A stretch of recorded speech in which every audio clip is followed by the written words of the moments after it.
강경화 후보가 처음 이제 부동산 관련 네. 또는 뭐 자녀의 위장 전입 네, 관련 위장 전입. 논란이 있었을 때 첫 번째 여론조사 결과는 부정적인 여론이 더 높았어요. 그런데 점점점 긍정적으로 변해갑니다. 네. 그런 게 사실 이것부터 좀 이상한 케이스예요. 보통은 그 언론의 공세를 받고 청문회를 거치고 그런 여론이 퍼져나가고 그러면서 점점점 부정적이 네, 되거든요. 맞습니다. 강경화 후보는 거꾸로 갔어요. 이게 굉장히 이례적이고 또 이례적인 것은 정부 부처 내에 노조가 네, 저 외교부 사람을 노조가. 우리 수장으로 해달라고 지지 성명을 내요. 이거 네. 전무후무한 일이고요. 전직 더욱더 외교부 장관들도. 네, 전직 외교부 장관 나중에는 반기문까지 합쳐서 네. 사실상 건강에 살아있는 모든 외교부 전직 장관 사망한 사람 빼고는 모두가 다 이 사람을 다음 장관으로 만들어달라고 한 거거든요. 네. 지지서명. 이런 일은 없는 거예요. 이 양반이 임명이 되냐 아니냐보다 저는 더 궁금해진 것이 왜 강경화 후보는 이렇게 점점 더 많은 사람 혹은 전문 영역에서 지지를 받느냐 이거지. 뭐 여러 단체, 예를 들면 국제구호단체 같은 데서 지지 성명을 냈죠. 네. 그리고 또 여성계에서도 지지 성명을 냈어요. 근데 제가 여성이니까 여성계에서 지지 성명을 냈냐고 하니까 아니래. 네. 물어보려고요. 두 분을 모시려고 합니다. 네.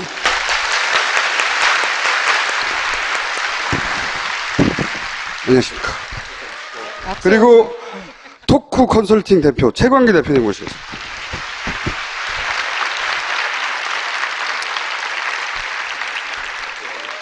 왜 강경화 후보는 이런 지지를 받고 있는 거죠? 저희는 여성계라고 해서가 아닙니다. 최초의 여성 외교부 장관 원하지 않습니다. 저희는 최고의 외교부 장관, 남녀 불문하고 외교 전문가로서 그분의 역량과 글로벌한 인맥을 원합니다. 그래서 외교 참사와 외교 무능, 외교 불능지경에 이른 나라를 위해서 정말 그분이 힘차게 일해 주실 것을 부탁드리고 싶습니다.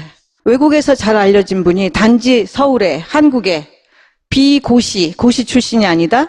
비서울대, 서울대 출신이 아니다. 학연, 지연, 위에 아래 선배들이 끌어주거나 이렇게 언론의 집중포화와 어떤 청문회에서 그런 질의를 당하고 할 때 누가 편들어주는 사람이 없는, 언론에도 없었어요? 언론에도 많이 디스를 많이 당하셨죠. 그래서 그런 편견을 깨줄 지원 세력이 없는 거예요. 그럼 혹시 그런 이유는 아세요? 왜 외교부에서 네. 그렇게 당했던 후보들은 많은데 왜 외교부는 튀어나왔냐 이거예요. 저는 그리고 외교부 노조가 튀어나오는 것도 신기했는데 외교부 장관 정말 신기하죠, 튀어나온 건 그거는요. 진짜 신기했거든요. 이거 따로 알아봐야 되겠다. 그러니까 저희 민주당과 가까운 장관들만 그러신 게 아니라 이명박 정부 하에 있던 공로명 씨라는 그렇죠. 외교부 네. 장관, 또 까칠해 하셨던 그 송민순 외교부 장관도 지지하셨고 정말 거동이 되실 만한 분이 10분. 왜 그랬냐고, 왜 그랬냐면요. 네. 외교부 안에 자기들도 느끼셨을 거예요. 굉장한 자기네들끼리 똘똘 뭉쳐있는 어떤 파벌로 얽혀있고, 제가 듣기로는 누가 장관 되면 미국 대사는 누가 나간다더라 뭐 하는 라인들이 있어요. 그쵸? 우병우 라인처럼 그런 게 있을 수 있거든요. 자기들끼리 순혈주의도 심하고. 그렇죠. 외교부가 특히 심하잖아요. 외무부에서 거의 통해서 정말 그런 저희 사람들이니까. 생각에는 외교부는 귀족 같은 느낌이 들잖아요. 공무원 중에서도 금수저를 넘어서 고시 패스해가지고 귀족이 되고, 보통 미국 유학하고. 그렇죠. 그다음에 좋은 나라 대사를 간다든가 아니면 아프리카로 보낸다든가, 이거 굉장한 차이가 있는 거잖아요. 그러니까 장관들 나름대로 전직 장관들도 외교부 안에 청산해야 될, 혁신해야 될, 개혁해야 될 자기들이 못한 부분이 분명히 있을 거라고 생각해요. 직원들도 장관들도. 네. 그리고 저는 사실은 납세자로서 굉장히 그들이 달러를 어떻게 쓰는지 궁금해요. 돈도 굉장히 많이 간대요. 문화교류 사업, 교육 사업 이런 거 하는데 정말 재외 국민을 위해서 쓰는지, 이런 절호의 찬스를 그 강경화 후보가 아무 빚이 없잖아요. 누가 끌어준 것도 아니고 백으로 그 자리까지 올라간 사람이 아니기 때문에 정말 투명하게 해줄 수 있는, 그리고 노조가 지지한 거. 외교부 장관들도 나도 네. 깨지 못한 거를 그렇죠. 이 사람이 깨줄 거라 기대한 건가요? 네, 그럴 수 있죠. 이렇게 많은 분들이 지지하고 그리고 열광적으로 환호하는데 정말 그 지금 얘기하면 그분이 이제 입각하시면 성명서 장관이 되시는 거잖아요. 근데 그런 분들이 이렇게 지지하고 지원하면서도 왜 안 되는 이유는 뭘까? 왜 자꾸 이걸 특이하게 바라보는지 그것도 굉장히 의아스러운데 저는 이 강경화 씨를 보면서 그분을 통해서 우리가 많은 것을 이렇게 투영하게 되는 것 같아요. 아줌마들은 예를 들어서 네. 그분이 이제 남편과 이게 그 경제적으로 굉장히 독립해서 처가를 자기 집을 돌봤던 네, 거. 부모님의 예, 빚이 있고 그래가지고 그렇죠. 그 자기 결혼 집을 초기부터 돌봤던 거. 예. 그 가게를 분리했고 남편은 그렇죠. 남편의 경제권, 그렇죠. 아내는 아내의 권의 경제를 따로 유지했다고. 여러 우리 사회에서 그동안 이렇게 소외되었던 많은 사람들, 뭔가 그리고 자기가 자기 목소리를 내고 싶었던 사람들이 강경화라는 사람을 통해서 이렇게 투영이 되는 것 같아요. 그러니까 외교부 안에서도 외교부에 외무고시를 치르고 올라갔던 엘리트들이 지지하는 게 아니거든요. 그러니까 그 비고시 출신들, 그 안에서도 서론받고 인정받지 못했지만 꿋꿋하게 자기 일을 해왔던 그런 묵직한 공무원들이 그분을 지지하는 거고, 여성들도 마찬가지고, 여성뿐만 아니라 남성들도 우리 사회에 이게 비주류들의 움직임들이 굉장히 크게 나타나는 그러니까 거거든요. 강경화가 상징하는 게 자기 힘으로 소위 말해서 유리천장을 돌파했고, 그런 와중에도 나라를 위해서 일할 수 있는 기회를 달라고 하는 그런 분들은 공익인간을 넘어서 진정한 홍익인간들이에요, 진짜. 강경화 후보자를 볼모로 삼고 지금 네. 행동을 하고 있잖아요. 강경화 후보자를 어떻게 약한 하느냐에 고리라고 본 따라 거죠. 예. 네, 어떻게 하냐에 따라 우리가 김희수도 어떻게 해주고 뭐 여러 가지 조건을 이제 거는 것 중에 가장 큰 고리가 강경화 후보자인데, 강경화 후보자가 가장 약한 고리라고 생각하고 네. 무릎을 꿇으려고 하는 거죠. 그러니까 그게 왜 약한 고리라고 생각했을까? 하필이면 왜 강경화 후보자였을까라는 부분에 대해서는 좀 어떻게 보세요? 우리 사회가 갖고 있는 그 정말 특권 의식이죠. 서울대만이, 그쵸? 이 외무부라든지 이런 데가 고시 기수도 그 고시 따지잖아요. 기수로 따져야 되고 맺기. 그 안에서도 얼마나 이 패권식이 강한 거예요. 근데 그거를 넘어서는 저는 강경화 후보가 장관이 되고 나서 스타가 될 것 같다는 생각을 했거든요. 네. 사실은. 지금 야당은 약한 고리라고 생각하고 때리고 있는데 저는 스타가 될 거라고 생각했어요, 이 사람이. 어떤 면에서요? 그 사람이 가진 아우라가 있어요. 근데 그 아우라가 이제 이런 공격을 받으면서 상처를 입긴 했으나 그 상처를 입자 여러 사람이 나와서 도와주고 있잖아요? 막? 그거는 시켜서 되는 게 아니거든요. 아, 이게 중요하게 바라볼 인물이고 이 현상을 좀 이해해봐야 되겠다. 왜냐하면 저희가 외교 참사에 대한 상처가 굉장히 큽니다. 작년 7월에 사드 배치 결정이 났을 때 현 지금 장관으로 계신 분이 어디에 계셨습니까? 몰랐습니다. 모르고 어디 계셨습니다? 어디 계셨어요? 강남에, 맞습니다. 강남에 백화점에 바지 수선하고 뭐 새로 산다 어쩐다 비서까지 데리고 가셨어요. 그날이 평일날 오전이었습니다. 그 한일합의 이후에 얼마나 이 할머니들의 분노와 그렇죠. 그 치욕적인 역사가 또 할머니를 살아나는지는 속이면서 했죠. 그렇죠. 네. 한 분 한 분 이 정부가 얼마나 위선적인 행동을 했는지. 예전에는 일본 정부하고 싸웠는데 그 이후부터 할머니들 우리 정부하고 싸웠어요. 그렇죠. 우리 정부가 할머니들을 속이고. 그러니까 지금 사실은 제일 긴장하고 있는 거는 옆에 일본이 일본이죠. 엄청 긴장하고 있잖아요. 이분이 이제 장관이 됐을 때 어떻게 될까라는 게 예상이 되니까. 그건 제가 일본에 계신 그 분들하고 인터뷰를 해보니까 이런 게 있어요. 그 강경화 후보를 반대한다고 말을 못합니다. 다른 나라의 장관이니까요. 그런데 강경화 후보가 외교부 장관이 되었을 때 자기들이 위안부 문제를 놓고 국제적으로 상대해야 되잖아요. 그런데 국제적으로 상대할 때 굉장히 껄끄럽고 이 막강한 상대라고 하는 생각이 있어서 강경화 후보가 되지 않았으면 좋겠다는 내심. 그렇죠. 거기도 외교부는 관료 사회거든요. 근데 강경화 후보는 관료 조직을 통해서 성장해서 배출한 인물이 아니잖아요. 그렇죠? 실제 유엔이라는 외교 무대에서 뛰면서 성장한 굉장히 실력이 있는 거예요. 말하자면 현장에서.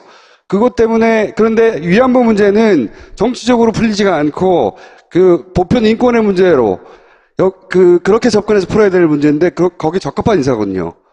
그러니까 강적이 나타난 거죠. 정신대 그 대책협의회가 1992년에 만들어졌습니다. 그분들이 해방이 돼서 조국에 돌아와서 50년이 지나서 92년도에 만들어졌고 지금 1287번째 집회를 하고 계십니다. 제가 강경화 후보에 대해서 관심을 가진 또 하나의 포인트는 이런 얘기를 들은 적이 있어요. 이제 그 위안부 관련해서 미국의 정치인들이 움직인 적이 있어요. 네네. 생각해 보시면. 근데 그렇게 움직였을 때는 미국에서 어떻게 접근했냐면 이거는 인권의 문제다. 그 착취의 문제고, 그 보편적인 문제고 모든 사람들이 관심을 가져야 되는 문제다. 미국 정치인이 움직이는 거예요. 움직였는데 박근혜 정부에서는 이게 어떻게 바뀌었냐면 분쟁처럼 각각의 국가들이 그러니까 양국 사이에 갈등이 있고 분쟁이 있는 것처럼 만들어버린 거예요. 네. 그러면 미국 정치인들은 다른 나라, 제3국 사이에 분쟁이 있는데 끼어들고 싶어 하지 않거든요. 일본이 그렇게 만들었어요. 일본이 이것은 예를 들어 소녀상 같은 것을 가지고 분쟁이 있고 독도 문제로 분쟁으로 만들어 온 프레임 전환에 성공한 거거든요. 우리 여기가 진 거죠. 그렇죠. 우리가 그것만 네. 졌어요, 진짜. 하는 건 맞다, 지금. 그런데 네. 이거를 다시 뒤집어서 인권의 문제로 보편적인 인권의 문제로 국제사회에서 어필할 수 있는 실력과 경험을 가진 사람이 나타난 거죠. 그래서 일본 쪽에서는 거꾸로 한다는 얘기를 들었는데 그건 이제 실력의 문제고 저는 이 한 여성이 가지고 있는 매력이 있다고 봐요, 저는. 네. 매력이 점점점 신드롬처럼 녹여버릴 거예요. 네. 정치적으로 중요한 인물이 되어갈 것 같다는 생각을 하는 거예요, 제가. 굉장히 여성으로서 굉장히 높은 관료직에 있으면서 굉장히 상징적인 역할을 하게 되면 또 그만큼 여성들이 그만큼 기회가 많아지는 거거든요. 그걸 보고 자기 꿈을 꿀 수도 있는 거고. 그다음에 그렇기도 하고요. 네. 저는 잠재적인 대통령 후보군의 한 사람으로 성장하지 않을까. 벌써부터 박수. 근데 이렇게 얘기하면 지금 아직 임명도 안 됐는데 여러 가지로 더 복잡하니까. 아니, 임명 강행할 거라고 보세요? 임명이 안 된다 하더라도 네. 그런 자질이 있다. 네. 꼭 그렇게 성장한다는 보장은 없으나 자질이 있다고 저는. 근데 어쨌건 저는 이 강경화 장관을 너무 이제 여성의 그 최초의 여성이라는 수식어로 묶어두기보다는 어떻게 보면 우리 사회 그 큰 변화와 시대적인 흐름을 읽어내야 되지 않을까. 아까 제가 강경화라는 사람을 통해서 우리 사회에 아주 소외되고 약자들이 투영이 되고 그 어떤 이 시대 정신이라는 게 반영이 된다라고 얘기하는 게 과거에는 굉장히 형식적이고 절차적이고 이런 거였다면 이제는 뭔가 일상에서 정말 직접적인 변화, 외교에 있어서도 어떤 거대한 담론이 아니라 우리가 정말 아주 저는 쉽게 생각하면 해외여행이 얼마나 많아졌어요. 근데 이 외교부의 역할이라는 게 하나도 없어요. 무슨 문제가 생겨도 전화하면 지금 이 시간에 전화하실 전화 안 때입니까? 받아요. 이러고 그리고 내일 전화하십시오라고 하거나 언제나 그 급할 때 국가가 무엇인지 국가가 언제 있었나라고 그런 생각이 들었는데 강경화라는 사람이 한다면 뭔가 다른 변화, 다른 시도 그리고 우리에게 정말 이렇게 밀접한 어떤 것들이 달라질 거라는 믿음이 있어요. 아까 이재명 시장님도 얘기했던데 이번 정권이 갖는 이제 대통령의 섬세한 배려 뭐 이런 것처럼 사실 이제 가치는 우리가 이제 거대한 어떤 민주주의라는 것들이 이론적인 것들이 아니라 생활의 민주주의, 일상의 변화로 이게 좀 그 체득되는 그런 사회가 되었으면 좋겠는데 그걸 구체적으로 실현할 사람이 강경화 후보밖에 없다 저는 그렇게 생각을 해요. 우리 사회 패러다임이 바뀌어가는데 그 상징적인 인물이 앞으로 되어갈 것 같다. 네네. 예. 야당에서는 찍어 누르고 어떻게든 밟으려고 하는데 그렇게 해서 밟혀지지 않을 것 같고요. 실제 자기가 자기 영역에서 실제 성과를 내고 그리고 스타가 되어갈 것 같아요, 저는.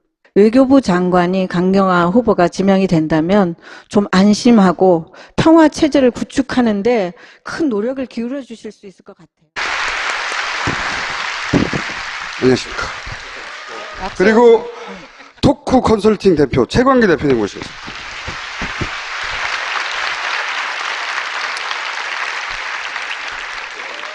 왜 강경화 후보는 이런 지지를 받고 있는 거죠? 저희는 여성계라고 해서가 아닙니다. 최초의 여성 외교부 장관 원하지 않습니다. 저희는 최고의 외교부 장관, 남녀 불문하고 전문가로서, 외교 전문가로서 그분의 역량과 글로벌한 인맥을 원합니다. 그래서 외교 참사와 외교 무능, 외교 불능지경에 이른 나라를 위해서 정말 그분이 힘차게 일해 주실 것을 부탁드리고 싶습니다. 외국에서 잘 알려진 분. 강경화 후보가 처음 이제 부동산 관련 네. 또는 뭐 자녀의 위장 전입 네, 관련 위장 전입. 논란이 있었을 때 첫 번째 여론조사 결과는 부정적인 여론이 더 높았어요. 그런데 점점점 긍정적으로 변해갑니다. 네. 그런 게 사실 이것부터 좀 이상한 케이스예요. 보통은 그 언론의 공세를 받고 청문회를 거치고 그런 여론이 퍼져나가고 그러면서 점점점 부정적이 네, 되어가거든요. 맞습니다. 강경화 후보는 거꾸로 갔어요. 그게 굉장히 이례적이고 또 이례적인 것은 정부 부처 내에 노조가 네, 저 외교부 사람을 노조가. 우리 수장으로 해달라고 지지 성명을 내요. 이거 네. 전무후무한 일이고요. 전직 더욱더 외교부 장관들도. 네, 저는 나는 그렇죠. 외교부 네. 장관 또 까칠해 하셨던 그 송민순 외교부 장관도 지지하셨고 정말 거동이 되실 만한 분이 10분. 왜 그랬냐고 왜 그랬냐면요. 네. 외교부 안에 자기들도 느끼셨을 거예요. 굉장한 자기네들끼리 똘똘 뭉쳐있는 어떤 파벌로 얽혀있고 제가 듣기로는 누가 장관 되면 미국 대사는 누가 나간다더라. 뭐 하는 라인들이 있어요. 그쵸? 우병우 라인처럼. 그런 게 있을 수 있거든요. 자기들끼리 순혈주의도 심하고 그렇죠. 그렇죠. 외교부가 특히 심하잖아요. 외무부 거의 공세를 통해서 정말 그런 저희 사람들이 생각에는 진짜. 외교부는 귀족 같은 느낌이 들잖아요. 공무원 중에서도 금수저를 넘어서 고시 패스해가지고 귀족이 되고 보통 미국 유학하고 그렇죠. 그다음에 좋은 나라 대사를 간다든가 아니면 아프리카로 보낸다든가 이거 굉장한 차이가 있는 거니 단지 서울에 한국에 비고시 출신이 아니다. 비서울대 서울대 출신이 아니다. 학연 지연 위에 아래 선배들이 끌어주거나 이렇게 언론의 집중포화와 어떤 청문회에서 그런 질의를 당하고 할 때 누가 편들어주는 사람이 없는 언론에도 없었어요. 언론에도 많이 디스를 많이 당하셨죠. 그래서 그런 편견을 깨줄 지원 세력이 없는 거예요.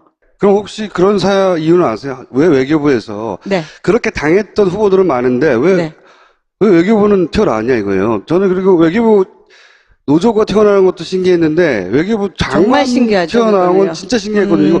이거 따로 알아봐야 되겠다. 그러니까 저희 민주당과 가까운 장관들만 그러신 게 아니라 이명박 정부 하에 있던 공로명 씨 손민순 직 외교부 장관 나중에는 반기문까지 합쳐서 네. 사실상 건강에 살아있는 모든 외교부 전직 장관 사망한 사람 빼고는 모두가 다 이 사람을 다음 장관으로 만들어달라고 한 거거든요. 네. 지지서명. 이런 일은 없는 거예요. 이 양반이 임명이 되냐 아니냐보다 저는 더 궁금해진 것이 왜 강경화 후보는 이렇게 점점 더 많은 사람 혹은 전문 영역에서 지지를 받느냐 이거지. 뭐 여러 단체, 예를 들면 국제구호단체 같은 데서 지지 성명을 냈죠. 네. 그리고 또 여성계에서도 지지 성명을 냈어요. 근데 제가 여성이니까 여성계에서 지지 성명을 냈냐고 하니까 아니래. 네. 물어보려고요. 두 분을 모시려고 합니다. 네.